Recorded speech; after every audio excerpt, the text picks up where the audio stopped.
Hi to Okay. everyone. My name is Lucia Spagnoni, and I'm from Legal&Tax. And as I've mentioned, I've got with me our head of legal, who is Michael Visser. And I'd like to welcome all of you who've joined us this afternoon. This month's webinar, we've themed it around wills and estates. And we thank you for just taking the time out to be with us today. And we hope you find this session very informative. Now, with September being Wills Month and Wills Week having taken place between the 13th and the 17th, we saw it fitting to have this discussion because the reality is most of us know that we need a will, but we may be procrastinating a little bit. And we would just like to encourage you to take this opportunity to get your affairs in order. And here at Legal&Tax, we are here to assist you, and we can definitely help you put a will in place. We are your companion when navigating life's complexities, with death being one of them. I mean, death is inevitable. Therefore, it's wise to plan ahead by having a will in place to ensure that all of your last wishes are carried out and that your estate is distributed accordingly. I think it's very important to plan your estate now in order to eliminate any problems upon your death.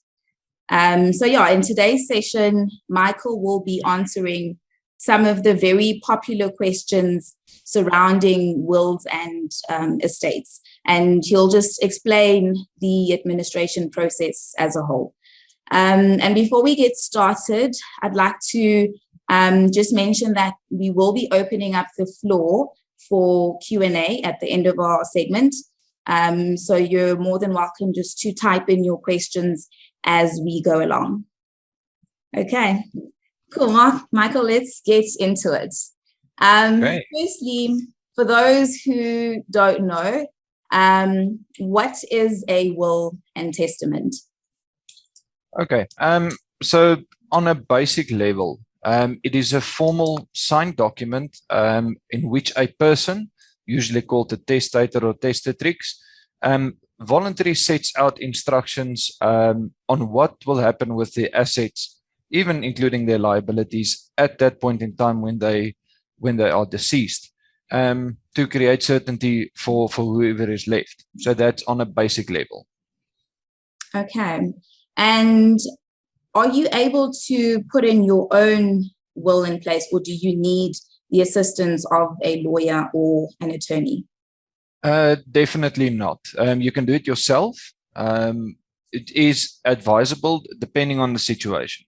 Of course, if you're going to draft a will and you need to do it with a testamentary trust and you make it extremely complicated, that would be something that you do with the help of an attorney.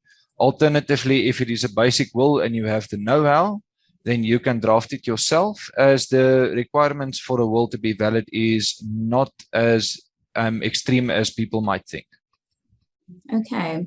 And who should have a will? Like, if you can kind of, outline a profile of who. Well, in my own opinion, everybody over the age of 16 must have a will, in my own opinion.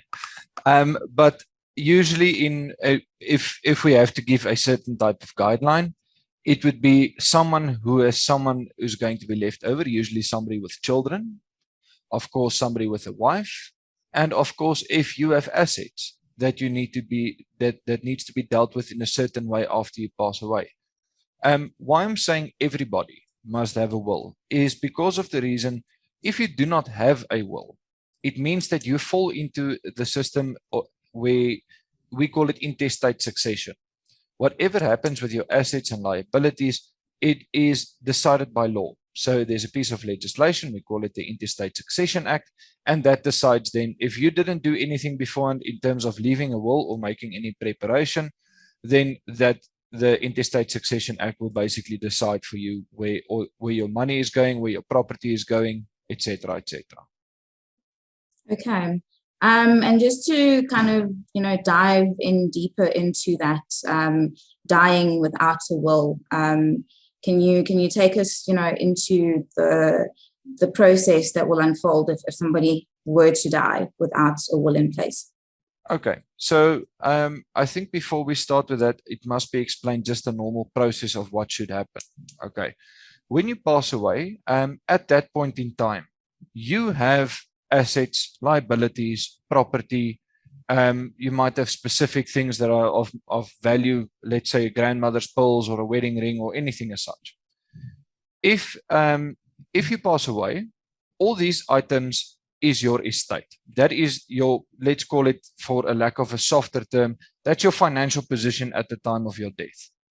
So when passing away without a will, it means that if the Interstate Succession Act comes into play, you have a situation where you didn't decide who's your own executor. So usually if you set up a will, you can say, I want my brother. I trust my brother. We've come a long way. I want him to finalize my estate for me. Now I don't have that choice because the Interstate Succession Act and the master will decide. Excuse me. So if you pass away without a will, you lose certain opportunities that you have. Let's say, for example, you want to make provision for your child. Let's say your child is going to study. It doesn't have to be a minor. Let's say the child is 19 and you have saved up a bit and you want that child to study the day that you pass away. If you do not place that in a will, then the Interstate Succession Act will run its course and it will say, okay, there's 2 children and there's a surviving spouse. We split it amongst these in terms of the rules. So you lose out in terms of, I won't say control, but you lose out in terms of making provision for whoever is left. And that's the big issue. Okay. And then who is sort of, given the ropes in order to execute a will? That would be the executor, correct? Yeah, the executor. Can you explain his position? Okay, so the executor is the party who is left with the responsibility to take this bundle of assets and liabilities and to find, or let's call it, to administer this in line with either the will or in line with the Interstate Succession Act. Now, usually you work under the instruction of the master, and with the master of the High Court. Remember, when you pass away, you report your estate with the master of the High Court. Usually it is the executor that they go to the master and they report the estate. Then they get a letter of authority, or alternatively a letter of executorship. And then from there on, they get specific instructions on what to do. So the executor is then tasked with, let's say, for example, your will said, the house must be transferred into my best friend's name. It is then the responsibility of the executor to do that. Alternatively as well, if you didn't have a will and the Interstate Succession Act states that the children should receive all of the proceeds, then it is the responsibility of the executor to actually step in, and they do that transfer of property, and they do the give a recollection, and they keep record of what has happened. Now, of course, if you can, or if you listen to what I'm saying here that they exercise on the instructions of the master. When you are the executor, you are not in control of all the assets. You are not now the owner of all the assets. It is not a situation when you become, because this is a misconception. There are people out there that feel when I am appointed as the executor of an estate, I can sell the house, I can take the money, I can rent it out, I can do what I want as I am now the main man in charge, which is not true. You are there to ensure that either what the will said or alternatively what the Interstate Succession Act states what must happen, you are there to execute on that. Okay. And what exactly goes into putting together a will? I mean, if you say that I can put it together myself, how do I know what to include and what would make my will valid? Well, of course, with regards to when you set up a will, there are some requirements that needs to be met to make it a valid will. But let's start with the basics. Of course, it must represent for whom the will is. Usually it will also state that you recall any previous testaments or wills that you have drafted. Then you also need to look in terms of what is the requirements for it being valid. It must be written. Okay, so it must be a document. A will is not a verbal thing. I can't tell my wife, I love you and this is what you need to do, and then I pass away. I have to put it in writing. So it must be in writing. It must identify me, and also I must sign it with witnesses. So if it's a one-pager, I sign the page and I have two witnesses in my presence who sign it. Alternatively, if it's a multiple-page will, then I sign the last page, and then I also sign each and every page at the bottom with all the witnesses. So those are the validity requirements, if I can put it in such a way. Okay. And I also know that you need witnesses to sign or, just acknowledge the will. Who can be a witness if I want to put together a will? Okay. Of course, if somebody is going to attest to being or act as a witness, that person must be able to confirm that whoever the testator or the testatrix were, that they signed it out of their own accord, they weren't forced, and that they understood what they were doing. That's why you were there. So you have to be older than 14, okay? And of course, you must be mentally capable of understanding what is happening, and also mentally capable of being able to confirm that this person was with his full mind when he signed this document and he wasn't forced. Also, something to take note of, there's always this question with regards to beneficiaries of a will, and if they can a witness. No, you cannot. It is advisable that whoever signs as a witness is not part or a beneficiary of the will itself. Okay. So would that mean that they would be disqualified if they were? That is correct, yes. Okay, all right. And then speaking about that, who is disqualified from inheriting anything in a will? Well, let's say there's quite a few that I can name, but let's start with the basics. Let's say, for example, I'm a beneficiary in a will, but I also killed the person. So the bloody hand cannot be a beneficiary. So that is the first one. Also, with regards to who's disqualified, a person or his spouse who writes a will or any part thereof on behalf of the other party. So I cannot set up a will, for example, for my wife.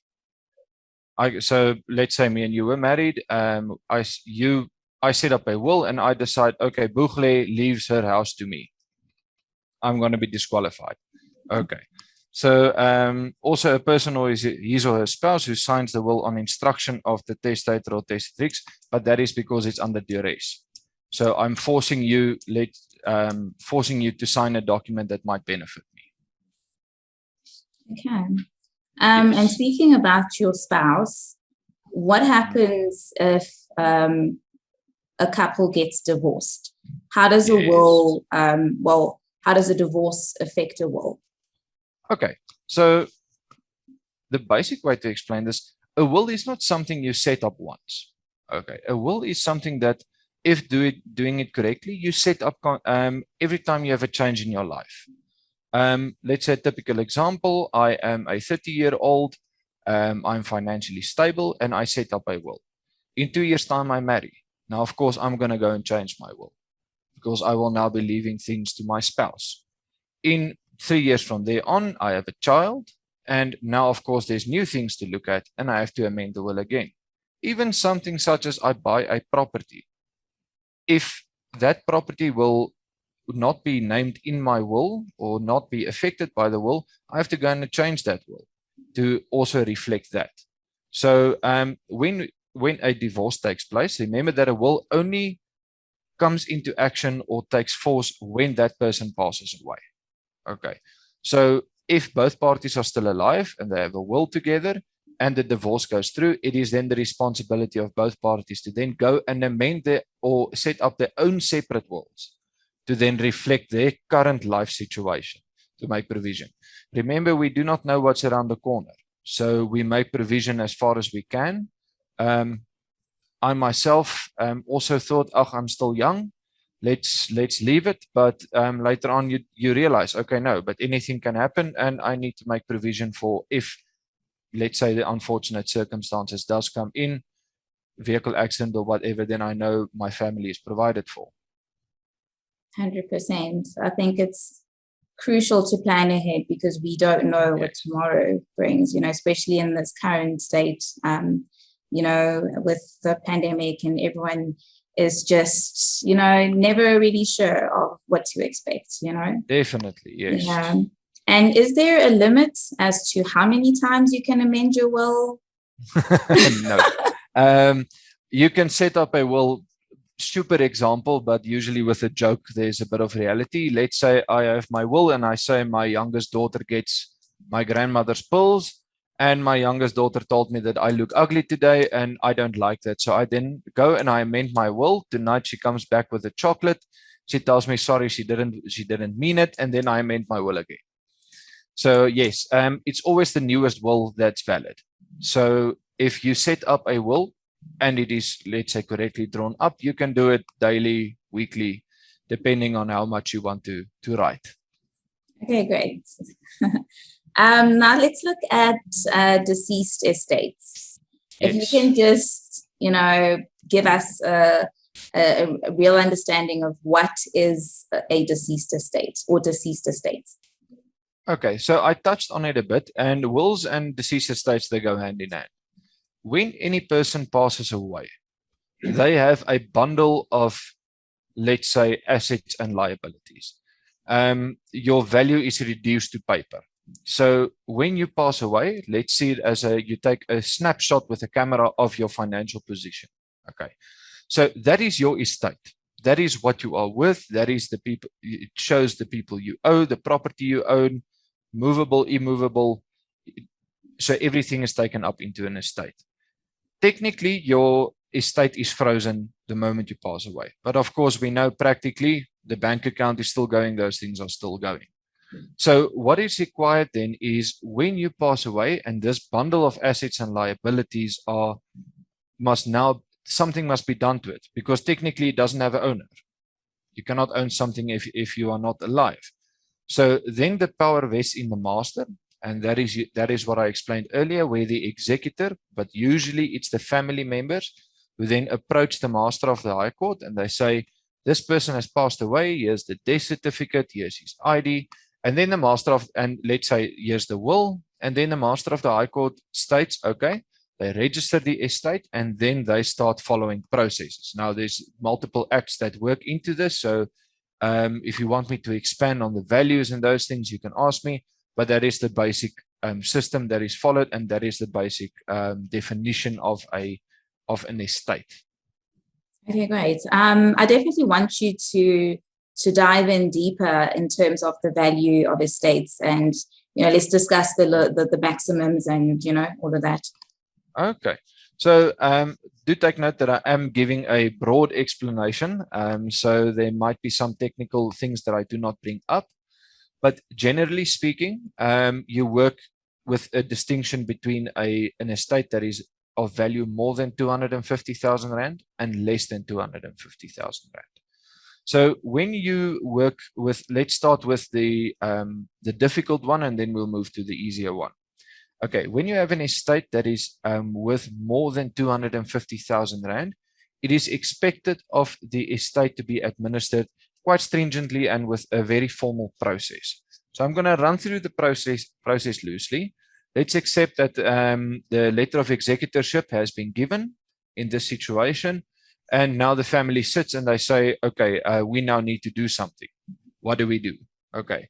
Firstly, what needs to happen is there must be notification sent to the creditors of the death. So, and also, let's say any interested party. So let's say the bank accounts. You need to let the bank know this person has passed away. Please close the bank account. Please pay over the account into the trust account for the estate, etc. After that is done, you place an advertisement in a local newspaper and in the government gazette, where you then inform. We usually see this on our Sunday newspaper, the obituaries, where we see that this person has passed away. That is for any interested party or any party that might have an interest in the estate to come forward. So we let everybody know this person has passed away. Then you start setting up accounting documents. We call them liquidation and distribution accounts. So the liquidation and distribution account is basically, as I explained, the snapshot of your estate. So the liquidation account is the moment you passed away. How much money did you have in the bank? What property did you own? What value was that property? How many people did you owe? Who do you owe? Etc. What investments do you have? Maybe you have shares. Maybe so your financial position gets put into a document which we call the liquidation account. And then there's also the distribution account, which then deals with where must this go? Because if my will says it goes to my wife, then that deals with where it will go and any exclusions on the tax. Of course, you will also have your tax addendums that you need to add. Of course, remember that if you have an estate, it might be subject to tax. So there is an exclusion of 3.5 million rand per person, natural person. So if the value of your estate exceeds that, then you might be taxed on whatever is in the estate. Just as an interesting point there, sorry to go on a tangent. If you are married in community of property and your one spouse or the spouse passes away and leaves everything to his wife, for example, then the wife actually gets that benefit because she is tax exempt. So when she then passes away, she has actually 7 million rand tax exemption. Okay, let's continue then.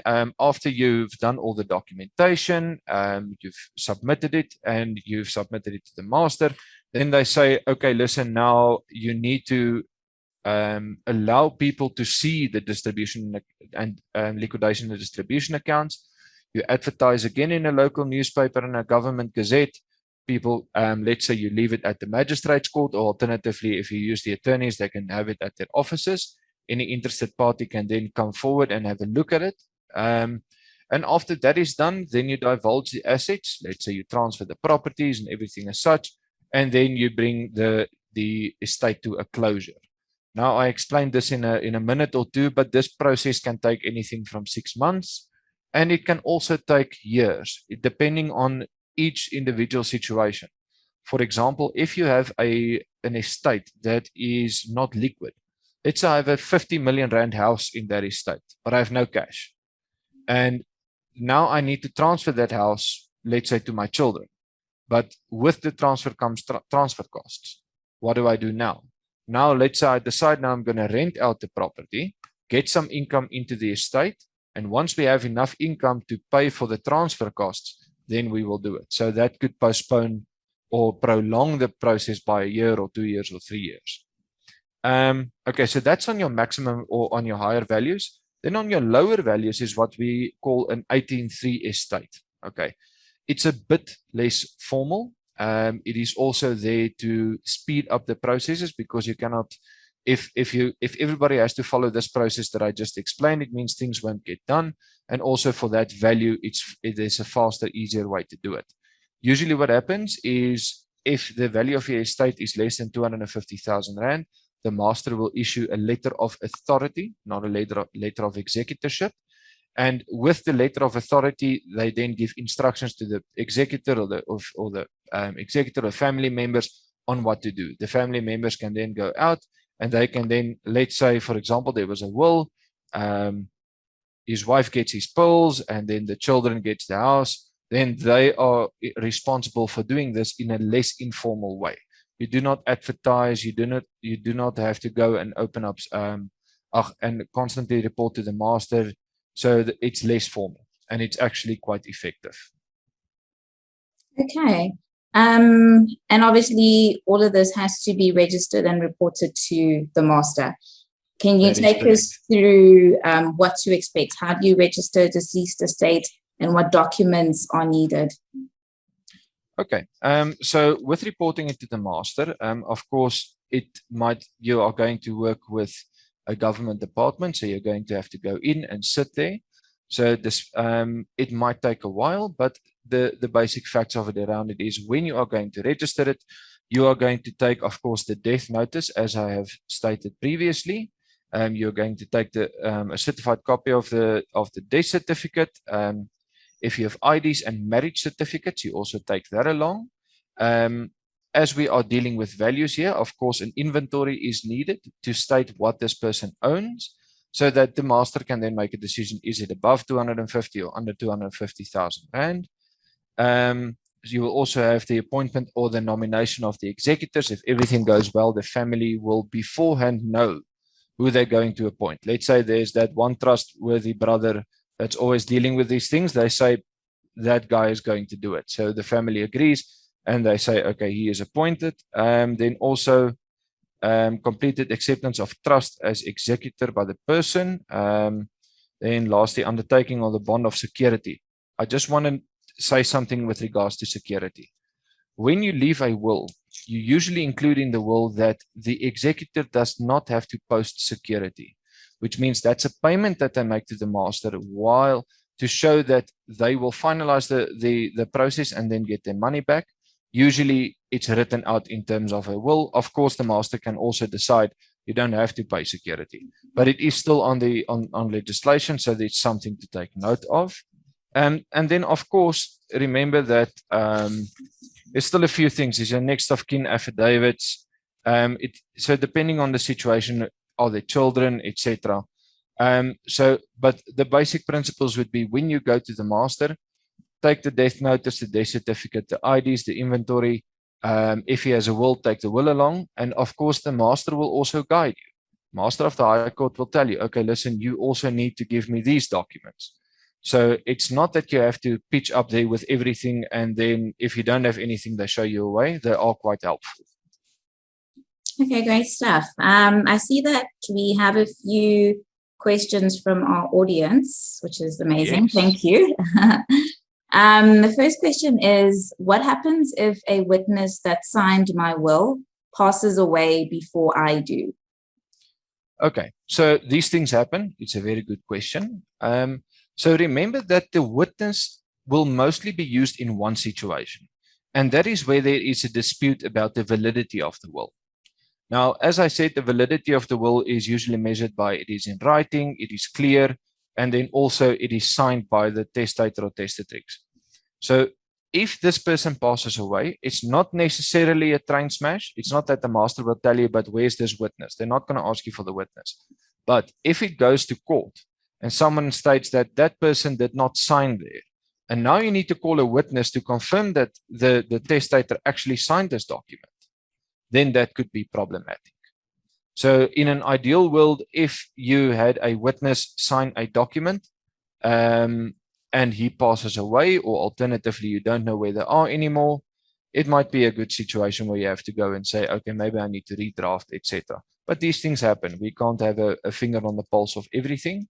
So it's only when there's a dispute that that person would be called up. Okay. Another question here. Please advise on the pros and cons of lodging a will with a bank versus a lawyer and appointing a bank or lawyer as executor of the will. Okay, so they're basically the same. It used to be a situation where you usually have your attorneys who did the work, but of course the banks also came in, your financial advisors as well. I mean, you can look at Old Mutual and them, they also do it. They all follow the same process. Remember that when you appoint an executor, I'm going to just explain a bit. In your will, let's say I appoint my brother as my executor. Okay. My brother doesn't have the technical knowledge on how to draft a liquidation and distribution account. He doesn't know how to advertise in the government gazette. So I give him the rights in my will. We call it the right of subrogation, where I give him the rights to say, you can go to an attorney or to an auditor or someone, and they can then do the estate for you. Of course, when an attorney or the bank or whoever comes into play, they take fees for themselves. It's 3.5%.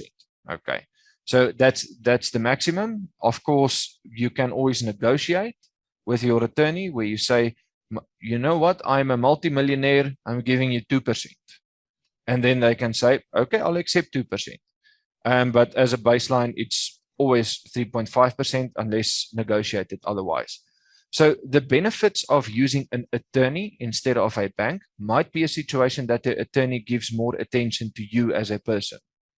I'm not saying that the attorney is going to do it better or is going to do it worse.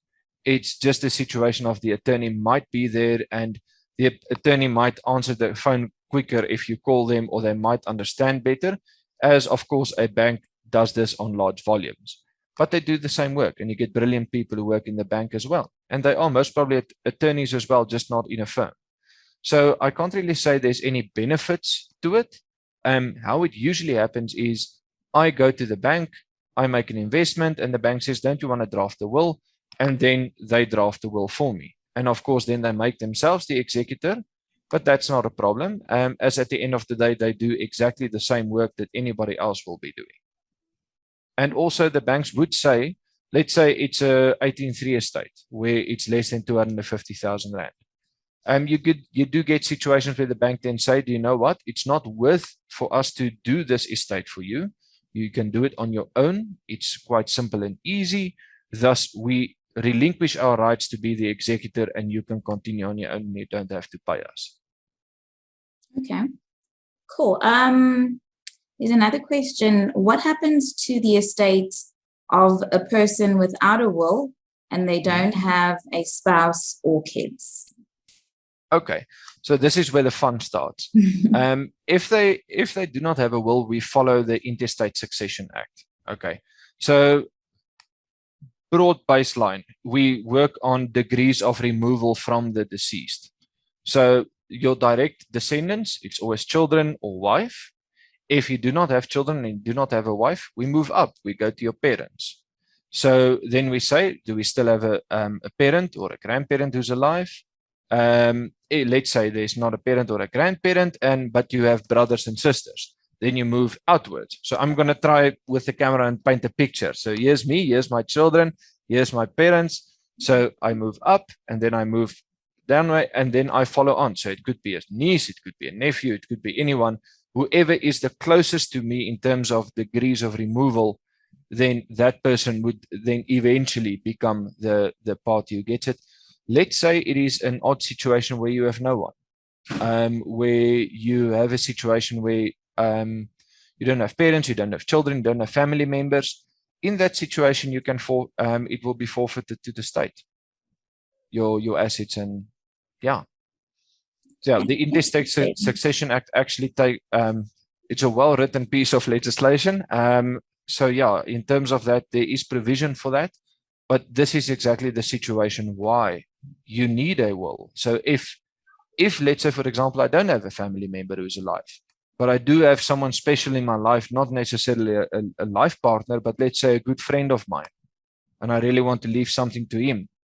If I pass away without a will, he won't get anything. And then my assets might just go to the state, or might go to, let's say, some family member that I've never met. Okay, very interesting. So with the states, maybe donate it to charity, or you don't know what happens at that point. No. No one knows. Okay. Yes. All right. So if I have assets in a foreign country, should I have a separate will for each country? Okay, so I'm going to advise based on South Africa. Okay, remember that if I pass away in South Africa, then I can still in my will state that my house in, let's say, for example, Zimbabwe, Botswana, or whatever goes to someone in South Africa. But it is quite possible that another country, if you have property there, you cannot relinquish your rights over the property unless you have a valid will in that country as well. So that is quite possible, but I won't know of that, unfortunately. Okay. And, in a case where I have a spouse, I have children, but I do not want to bequeath my estate to them. Yes. Is that legal? Yeah, yes. Please bring these questions. Okay. Here's something. You are never entitled to benefit from an estate. Nobody is entitled to a benefit. It is an honor and it is a privilege if someone leaves you something in his estate. So I do know culturally we all go, yes, it's the first son, etc., etc. But in terms of law, I always use the example, you can go and say, I'm a multi-billionaire, and the day I pass away, I leave everything to the Nelson Mandela Children's Fund. And then my children can be unhappy and my wife can be unhappy, but it is my choice. I have that freedom to decide what happens with my assets. So yes, you can bequeath it to whomever. You are not limited by family, and that is your choice that you can exercise. Okay. And obviously this includes an array of policies, correct? So I'm just going to go through lists: pension funds, group life schemes, provident funds, retirement annuities, insurance, yes, all the works. This is up to, remember that you're working here with other contracts as well. So you have a will, but let's say I have a life policy. Okay, simple example. In my life policy, I then went and nominated a beneficiary. Okay, so yes, I can also nominate anyone. I don't have to nominate someone specifically. But remember that if I nominated someone specifically in my life policy, it doesn't go through my estate. So it is important for everybody who sets up a will, if they have a pension fund where they have a nominated beneficiary if they pass away, or a life policy or anything in that line, it is important for them to understand that if they said, let's say I have a life policy and my life policy is still for my ex-wife. Okay, now me and my ex-wife, we don't get along anymore, but I have a beautiful wife now and we're getting along well, and I forget about the life policy. But in my will, I say all my policies and everything needs to be paid to my current wife. That's not how it works. It will pay out directly as per the life policy and what it states. So it's important to take note of that. But yes, maybe if I understand the question also correctly, you asked if you have life policies and things, you can also make the beneficiary whoever. Unless it's now specifically, let's say I have a life policy because I have a bond over a property. That life policy is to cover the bond. Then that's why I do it. Okay. Yeah. Okay. Now, I like the fact that what's interesting, what you initially had stated in the policy will still be applicable, regardless of whether you're still married to that person or not. Yes. Yeah, nice point. And then also, where can one keep a will? Especially if you've drafted it yourself, where's the safest place to keep it? Okay. So there's not necessarily a best answer to this. I always say that if you have a safe, put it in the safe, but tell someone, tell your wife, tell your children, listen, I have a will in the safe. I also say, make a copy and give it to a family member. Let's say, give it to your brother and say, listen, the day I pass away, this is my will, in case they can't find my other one. If you do it with an attorney or the bank, they have safes, they have fire safes, etc. So even if there's a fire, it gets protected. So yeah, it's not, you don't have to register it I've had that question a lot of times. Do I have to take it to the police station? Do they keep it for me? Do they need to sign it? No, you don't have to. If you sign it with your two witnesses, or alternatively, if you and your wife sign it with the witnesses, then you can keep the original safe in your cupboard, in your safe. If you want to hide it in the roof, you can hide it in the roof. Just tell someone it's there. So yeah, you don't have to keep it at a specific place. Just keep it safe and let people know where it is in case something happens. Okay, great stuff. And now in closing, Michael, what advice would you give to our clients who are looking to put a will in place? This is definitely something that we can assist with as Legal&Tax. But what pointers would you give them just in closing in terms of handling their estate as well as putting in a will in place to secure their future? I think the best that I can say is start looking at your life in terms of your financial life, and then get a realization of what is it that I have and what is it that I need to provide if, for example, I had to pass away tomorrow. Then you will start to see, okay, but I have children under 15, I need to care for them. My children and my wife needs a house. I have the house. I need to sort that out as well. And that would usually give you the indication. Our clients can call in, speak to us. We have attorneys, speak to them, ask guidance. We do set up basic wills, but remember that if you are going to draft a trust or anything as such, is something we didn't discuss today. then that it would be a specific document that you will actually have to sit and draft with an attorney, because you will be setting up a trust in its own name out of your out of your will. We call it a testamentary trust, to make provision for very specific things. Also, you're going to appoint trustees, when it will end, how it will end, how it will pay, how it will get money, auditors, etc. So it is that part. We will then refer you, but in terms of a basic will, yes, we can assist, and we can always advise on anything. Okay, great stuff. So we are also able to assist with trust if somebody's interested in setting that up. Unfortunately, no. No, we do not. We do not set up trusts, but we will refer you to someone who can then assist you after explaining to you what to expect, as a trust is not always the answer. So it's better to speak to someone and get some information on it. Okay. Just sorry, I'd like to touch on that a little bit.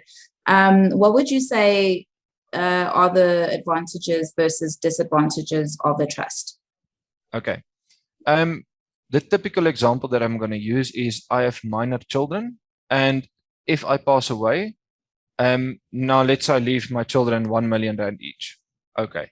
Now the one is 6 and the one is 8. What are they going to do with the money? Where are they going to put the money? If I leave it with them, they're going to buy 70 PlayStation 5s, and then the money is gone. So usually what happens is that if there is no trust, it might be the master might decide that those funds would be held in the guardian's fund up until they turn 18, and then they apply to the guardian's fund to get the money. But of course, that's not, I won't say it's not secure, but the thing is that the children will then have to go and then specifically apply for it. And if they get it, the growth might not be there, etc.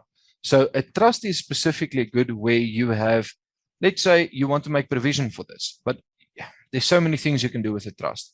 But let's take my example. I have a house. Let's say I'm a single father of 2 children, and I have a house, I have my money, I have my pension and everything, and my children are aged 8 and 10. I can then set up a trust if I pass away, a testamentary trust. Let's call it the Visser Family Trust. And then I can have specific rules set out in my will. That it's going to be a trust deed, but it's part of the will. That is going to say, okay, the children will be paid for out of the trust. Let's say they get a subsidy, or alternatively, let's say my sister takes care of them. My sister gets 4,000 rand a month per child, and she takes care of the children. Then I can say, for example, if they turn 18 and they did well in matric, and they can, let's say they can apply to a university to study, the trust would pay for the studies. And then I can make rules where I say, if they, for example, get a degree, that they can have their part of their bequeathment. So